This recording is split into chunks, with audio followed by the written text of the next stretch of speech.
Olá, seja muito bem-vinda ao podcast A Forja, aqui no Centro Empresarial Luciano Cavalcante, para o SOS Amamentação e Matrescência. Eu sou Jennifer Reis, mãe de 2, jornalista e criadora do projeto Matrescência, e estou aqui com a Flávia Magalhães, enfermeira materno-infantil, com mais de 20 anos de experiência. Olá, Flávia. Tudo bem, Jennifer? Tudo bem? Queria dar um oizinho para vocês, dizer que é um prazer estar aqui gravando esse podcast. E eu sou enfermeira, como a Jennifer já falou, né? Sou enfermeira materno-infantil e consultora em amamentação. E eu trabalho nesse âmbito da maternidade há mais de 20 anos. Já atendi mais de 2.000 famílias. Tenho uma boa carga, eu diria, né?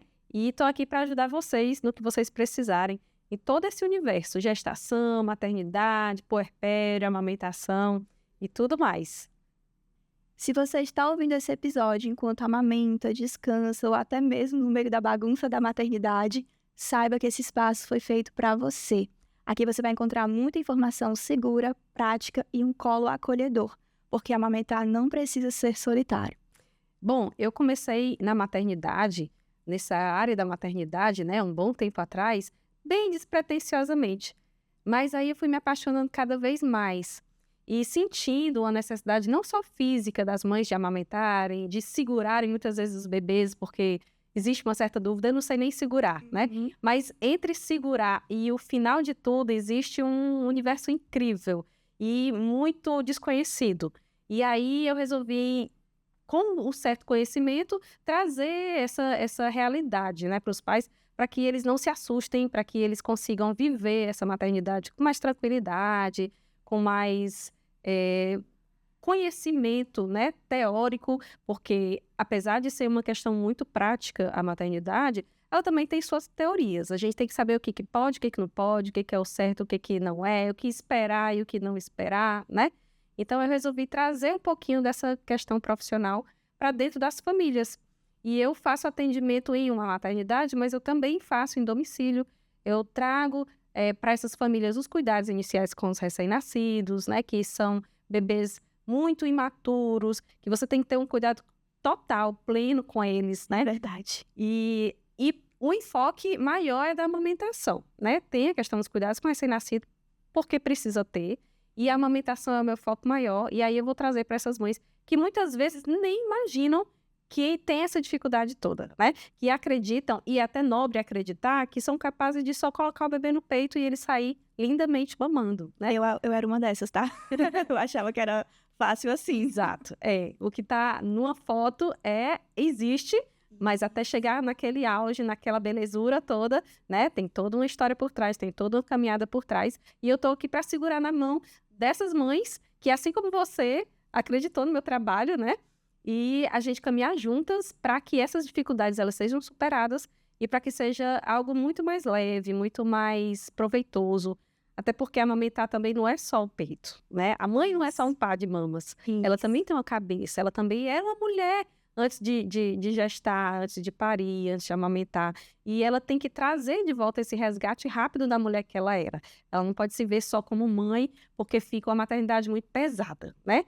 E hoje a gente traz também os pais para esse ambiente, para esse cuidar, para esse amamentar também, sim, né? E a gente pensa que amamentar é só para mulher, só para mãe, porque tem as mamas, mas o pai pode chegar junto. Ele pode entregar o bebê, ele pode ajudar a posicionar. O momento do arroto. Isso, é muito, muito relacionado mesmo, né? O pai é o que bota para rotar, né? Também, ele é isso e mais muita coisa, né? Então, eu tô aqui nesse podcast para trazer também mais uma forma de alcançar essas mulheres, essas mães, essas gestantes que têm dúvidas, né? Que não sabem o que esperar e que muitas vezes acreditam de verdade que é tudo muito natural, muito fácil, né? E não é tão fácil assim, né, gente? É verdade, não é. Nem tudo são só flores, mas a gente vai trabalhando, vai se capacitando para ficar mais leve, o mais leve possível mesmo na jornada. É isso aí. Flávia, e esse início, o bebê nasceu, aquele turbilhão de emoções, toda aquela alteração de hormônios. Você estava na gestação, tinha os hormônios, passou pelo parto, já vai outros hormônios. Então, assim, acaba que o nosso emocional, ele fica muito mexido, muito abalado. Ora a gente ri, ora a gente chora, e não sabe se tá rindo de alegria, rindo de nervoso.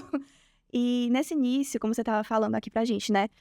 não é só colocar o bebê no peito, pronto, e tá resolvido, o bebê vai mamar. Pode ser que aconteça, né, que você seja premiada e consiga esse feito, mas na grande maioria das mulheres não é assim, né? E eu mesma, né, fui sua cliente 2 vezes, achei que na segunda amamentação iria ser bem mais fácil, porque eu já tinha aprendido com você a pega, os truques, a forma de colocar a almofada, né, tudo aquilo que você ensina pra gente.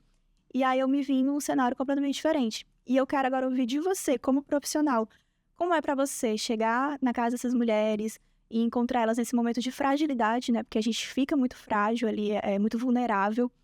E como que é pra você esse processo, esse momento? Porque, assim, falando como a cliente, né, eu lembro que quando você foi na minha casa pela primeira vez, com o meu primeiro filho, eu chorava e eu não sabia por que eu estava chorando. E eu estava exausta depois de uma madrugada, assim, incessante. E o que assim, eu me admirei muito na sua calma, no seu profissionalismo, na forma como você foi levando tudo. E você me ajudava. E realmente a palavra é essa, ajuda. Não é aquela coisa assim de impor. Você realmente foi me ajudando a entender tudo aquilo que eu estava passando. E eu quero, assim, pelos seus olhos, né? Como é que você enxerga tudo isso nesse momento, quando você chega até essas famílias? Legal, Jennifer.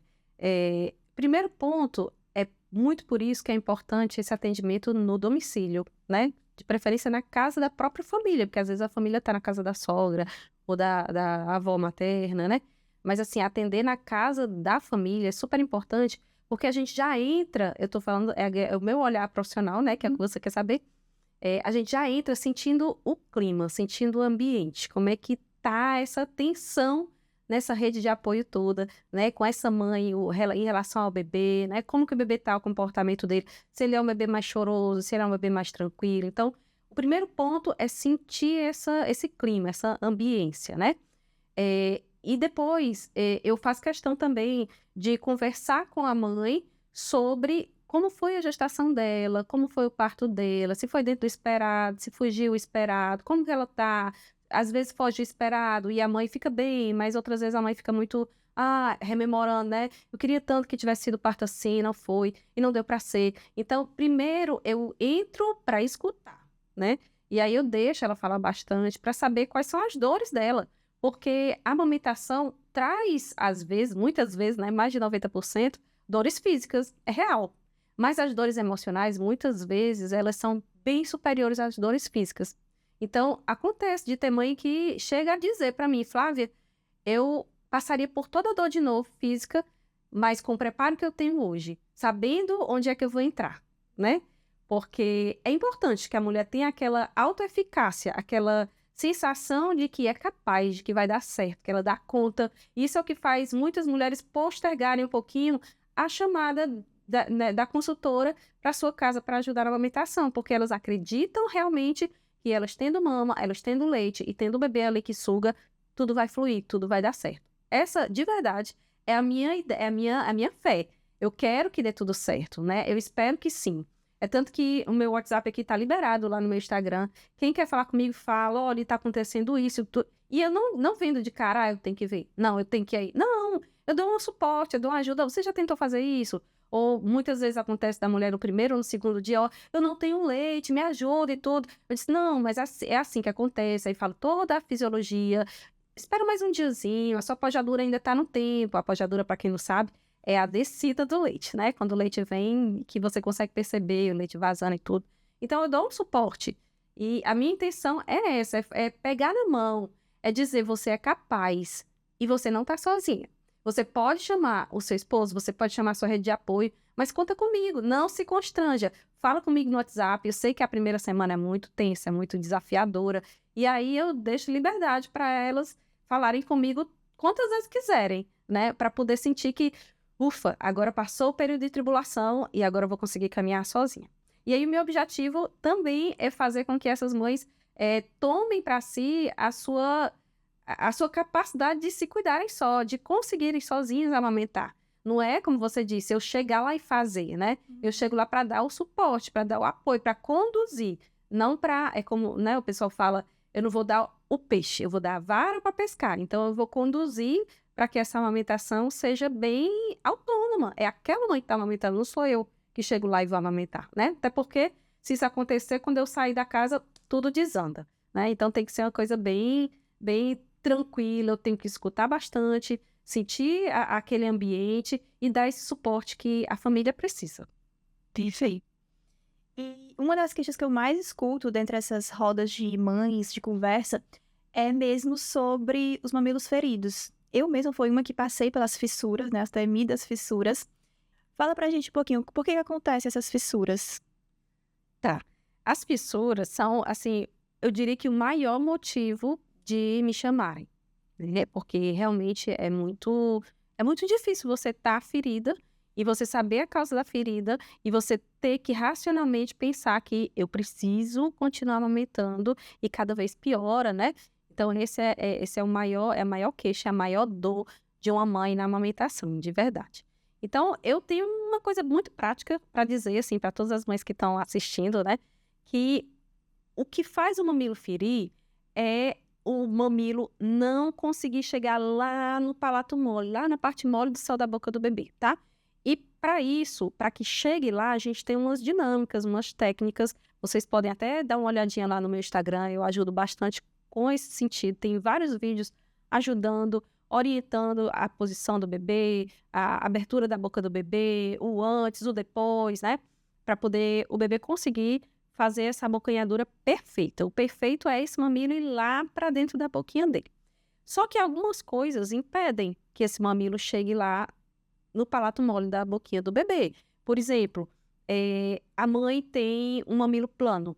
O mamilo plano, ele tem uma dificuldade de protruir, de ir para frente e conseguir chegar lá no palato mole. Ou então, ela colocou uma prótese bem grande, que muitas vezes nem impacta na produção, mas deixa a mama tão tensa, tão rígida, que o bebê não consegue puxar bem essa mama para dentro da boquinha. E aí pode ferir também. Ou então, uma alteração no próprio bebê, né? Ele não consegue fazer um movimento de língua adequado, não consegue botar a língua para frente, que é o ideal. E aí a linguinha dele mesmo vai machucar esse mamilo, porque não ficou no canto. Ou uma contratura mandibular. Então, tem vários motivos que podem ser relacionados ao bebê, podem ser relacionados à mãe, ou podem ser relacionados à amamentação como um todo, uma posição, né? Ou até uma cadeira pode interferir, pode atrapalhar, certo? Um suporte na mama, aquela mama maior, a gente tem que dar um suporte, porque senão tudo desanda, né? Pode estar tudo maravilhoso, mas aquela mama pesada atrapalha, o bebê cansa, enfim, uma cascata de problemas que a gente tem que quebrar esse problema para que tudo flua bem novamente, né? E aí, assim, lá no meu Instagram vocês conseguem pegar várias dicas sobre como fazer com que o bebê coloque o mamilo lá no palato mole. Mas as situações não são genéricas, né? As famílias são individualizadas, então eu preciso ver a mãe, o bebê e a mamada como um todo. Então, é para isso que eu tô aqui, né? Para dizer que a minha consultoria, ela é individualizada. É avaliar a mãe, avaliar o bebê, avaliar a mamada e a gente criar estratégias personalizadas para tratar cada binômio, cada mãe e bebê, certo? Perfeito. Outra dúvida que surge muito é sobre, será que o meu leite é fraco? Será que o meu leite é suficiente? Quando que a mãe pode identificar se o leite dela tá realmente nutrindo o bebê? Me diz agora como você é profissional, né? Você, por acaso, recebe muitos relatos assim, Flávia, meu leite não tá sendo suficiente pro bebê. E aí você vai até lá, faz essa análise e tudo e vê que tá mais do que perfeito. Como que é isso? Também é uma queixa, é uma dúvida bem comum, que já acontece mais para frente, né? A amamentação tá fluindo, tá tudo bem, só que ela acha que tô acabando, tô secando meu leite, né? Ali pelos 3 meses, mais ou menos, né? Eu passei por isso também. Exatamente. Até te ainda perguntava assim, Flávia, socorro, eu acho que meu leite tá indo embora, não tô produzindo mais. Muitas vezes, na literatura, traz que 5% das vezes que a mãe relata que tá pouco leite é que é verdade. 95% das vezes é impressão. Mas é uma impressão porque o próprio corpo, ele já é capaz de... Ele produz uma quantidade grande, que é aquela pojadura que a gente acabou de falar, né? O auge da produção. E depois o corpo vai diminuindo para ficar adequado à demanda. Porque o corpo da gente, ele é capaz de amamentar até 4 bebês, você sabia? Não sabia. É muito bebê para mamar, né? Não sei que condição essa mãe vai ter para amamentar 4, mas se ela decidir, ela é capaz. E aí o corpo da gente tem essa inteligência, mas não 100%. Então, o corpo produz muito leite, fica aquela mama dura, quente, né? Muito leite, vaza e molha tudo no começo. E quando o corpo entende que é só um bebê, entende aquela demanda, né? Aquele volume de mamada por vezes que mama, aí o corpo começa a diminuir a produção, para não ficar aquele monte de leite, que é até um problema, pode gerar um problema depois, né? Se continuar essa produção imensa. Então, vai diminuindo naturalmente, diminuindo, e a mama, ela chega a produzir 20% do volume do leite que o bebê precisa. Olha só. Se o bebê, vamos supor que o bebê precisa de 100 ml de leite, a sua mama vai estar ali com estoque de 20 ml. E 80 ml vão ser produzidos durante a mamada. Não é mágico? É mágico isso. Eu lembro que você tinha me explicado, tudo isso eu fui aprendendo com você. Que justamente isso, o peito, ele não é estoque, peito é fábrica, né? Isso. Então, o peito vai produzindo leite ali conforme o bebê vai sugando e vai trocando através da saliva do bebê com os nossos poros, vai trocando informações, né? E assim, por exemplo, se o bebê tá doente, o nosso leite se adapta para passar mais anticorpos, mais daquilo que o bebê está necessitando. E outra vez, eu lembro que eu mandei foto pra você, Flávia, hoje meu leite tá muito branco, meio aguado, é normal? E você falou, sim, sinal de que o Nicolas ou o Matias pode estar precisando mais de hidratação, então o leite vai botando mais água, né? Isso. Ou também pode acontecer de ficar mais amarelo, mais gorduroso, né? Pro bebê receber mais gordura e engordando mais. E eu fiquei fascinada por isso. Desde então, comecei a levantar a bandeira da amamentação. Se antes eu já acreditava na amamentação, depois disso eu fiquei encantada. Fala um pouquinho pra gente sobre isso, sobre todas essas mutações, transformações que vão acontecendo nesse processo. O leite materno, a gente diz que ele é vivo, ele é um elemento vivo, ele não é só um alimento, né? Como muita gente acredita. E aí é o que faz muitas mães pensarem, bom, ou eu dou meu leite ou eu dou a fórmula, eu não quero me cansar, eu vou dar a fórmula. Nada contra as mães que decidem isso, porque a dinâmica de cada família é particular, eu não tô aqui para julgar ninguém. Mas é importante você falar isso, porque realmente o leite, ele é vivo, ele é real para cada bebê, para cada necessidade. Durante o dia, o leite é de uma forma, durante a noite, o leite é de outra forma. O bebê prematuro, ele tem um leite diferente do bebê que nasce de tempo, mesmo sendo recém-nascido. Incrível isso. O leite do prematuro é mais rico em proteína do que o leite do bebê que nasce de tempo, né? O leite do bebê de 1 mês é diferente do leite de um bebê de 6 meses. Quando você está no calor, né, um clima mais quente, como aqui no nosso Ceará, é exatamente isso que você falou. O leite passa a ter um teor de água maior, porque o bebê precisa se hidratar. É tanto que o bebê, ele solicita com muita frequência o peito. Nem sempre ele quer encher a barriga para se nutrir. Às vezes ele quer só matar a sede. E aí ele mama um pouquinho e aquele leite bem hidratado mata a sede dele e tá tudo bem, né? Então o leite é isso. O leite traz proteção imunológica. Tudo que é doença que a mãe teve, o bebê não tem se ele mamar. Traz proteção bacteriológica também, contaminação externa, né? Que o bebê possa encostar a mãozinha na boca, trazer alguma contaminação de bactérias. O leite é bactericida. Até para o próprio peito, se está machucado, a gente orienta que passe um pouquinho de leite no mamilo para fazer uma barreira bactericida, para as bactérias não entrarem através daquele ferimento e causar um problema lá naquela mama, né? Como uma mastite que muita gente conhece, né? Que é aquela inflamação, aquela infecção na mama, que é perigoso. Então, o leite é isso, ele é vivo. Ele é adequado para cada bebê. Ele é muito mais do que só um leite para alimentar, né? Chamar de leite é até um apelidinho, porque é muito mais do que isso. Incrível. E vamos agora fazer um joguinho rápido entre a gente, um bate-bola mesmo? Eu vou te falar algumas frases relacionadas à amamentação e você vai me dizendo se é mito ou verdade e o porquê, pode ser? Tá bom, claro. Então vamos lá. Primeira pergunta. Leite fraco existe? Não, mito. Leite fraco não existe. O que a gente consegue modelar no leite é o teor de gordura. A gente consegue. A ingestão de ômega 3 e 9 é cientificamente comprovado que aumenta o teor de gordura do leite. Mas todas as vitaminas, proteínas, todos os elementos benéficos, eles não são maiores ou menores em ninguém. Toda mulher produz a quantidade adequada. Se o bebê mama demais, é porque o leite não sustenta? Não, isso é mito também. O bebê mama demais por vários motivos. Na verdade, o bebê chora porque ele está avisando que tem alguma coisa errada com ele e ele suga para ele mesmo resolver o que há de errado. pode ser frio, até calor, ele quer mamar para resolver. Se ele está com sono, ele não sabe dormir, mamando, ele resolve e dorme, né? Se ele está incomodado com desconforto, gases que ele precisa soltar pelo arroto, ou a barriguinha está dolorida, qualquer necessidade do bebê, ele vai chorar para avisar e ele vai sugar para resolver. Amamentar dói no começo, isso é normal? Olha, não é normal, é ferir, tá? O começo, a primeira semana, é importante frisar, pode haver uma sensibilização a mais do mamilo. Uma sensibilidade como se tivesse queimado, sabe? Assim, você toca e você sente que está um pouco mais sensível. Isso pode acontecer na primeira semana, porque é uma região que estava ali protegida com a roupa, com o sutiã. A gente não tem o hábito, né, de andar sem sutiã, a roupa esfregando. Então, quanto mais a gente protege o mamilo, mais sensível ele é.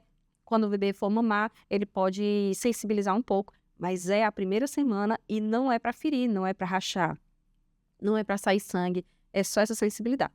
Passou a primeira semana, nada, nem sensibilidade, é para estar tudo normal. Então, se for alguma coisa fora disso, tá errado. Beber mais água aumenta a produção de leite? Por tabela.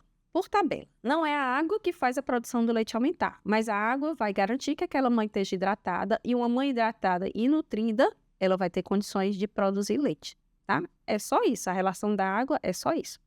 E aí tem gente que fala sobre a rapadura, né, que é bom, que minha avó fazia e tudo. Não tem nenhuma comprovação da rapadura. A questão que a gente acredita que seja é porque quando você come uma coisa doce, você come uma rapadura, você come qualquer doce, você sente sede. Você sente vontade de beber mais água. E às vezes a mulher que está amamentando, ela não tem tempo de ir lá na cozinha e pegar um copo d'água, né? Benditas garrafinhas, porque ajudam muito, né? Você está ali do lado com a garrafinha. Mas antigamente não tinha essas garrafinhas e a mulher tinha que ir lá na cozinha para beber água. E aí a rapadura aumenta a sede, então acaba que ela indiretamente vai lá beber mais água e aí ela hidrata o corpo e promove essa produção por conta da hidratação do corpo dela. Preciso dar fórmula se meu leite demorar a descer? Também, que bom que você perguntou isso, porque isso aí é uma questão muito misteriosa, sabe, na amamentação, porque é natural a mulher pensar que quando ela tiver o bebê, ela vai estar jorrando leite. Isso não é verdade. A gente tem até uns 3 dias para que esse leite seja visível, seja perceptível escorrendo, tá? Nem é necessário jorrar, mas a gente vê o leite vazando, melando a roupa, então tem até uns 3 dias. O primeiro dia, assim, que o bebê nasce, ele vai mamar, é necessário ele estimular, né, ele mamar, só que ele não vai conseguir extrair muito leite. Ele vai extrair gotinhas, mas gotinhas miseráveis. 3 gotinhas, 5 gotinhas. E isso é suficiente para o bebê. É o ouro líquido, né? Já não é o colostro maravilhoso, né? E aí isso é super necessário, é super suficiente para o bebê, porque ele não está pronto para receber grandes quantidades, até porque o estômagozinho dele nasce bem pequenininho. 5 ml é a capacidade do bebê no primeiro dia, a capacidade desse estômago. Então não tem necessidade de grandes volumes.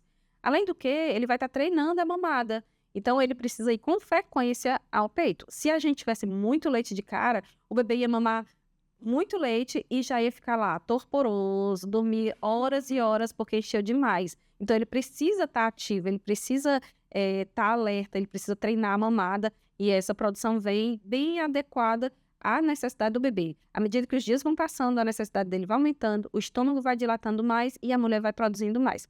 Então, primeiro e segundo dia não tem necessidade de grandes volumes. Terceiro dia já precisa um pouquinho de volume mais. Mas o terceiro dia em diante, aí já vem a pojadura, aí já é mais leite, o leite mais fluido, o estômago já está maior, o bebê já consegue mamar e se saciar mais, encher mais o estômago, tudo flui. A lei da natureza, né? Nosso Deus é incrível, ele faz tudo bem de acordo com a necessidade mesmo. É verdade. E uma última pergunta. A pega correta, ela evita rachaduras ou não faz muita diferença? Faz muita diferença. Ela evita a rachadura e garante que o bebê vai conseguir extrair a quantidade de leite necessária.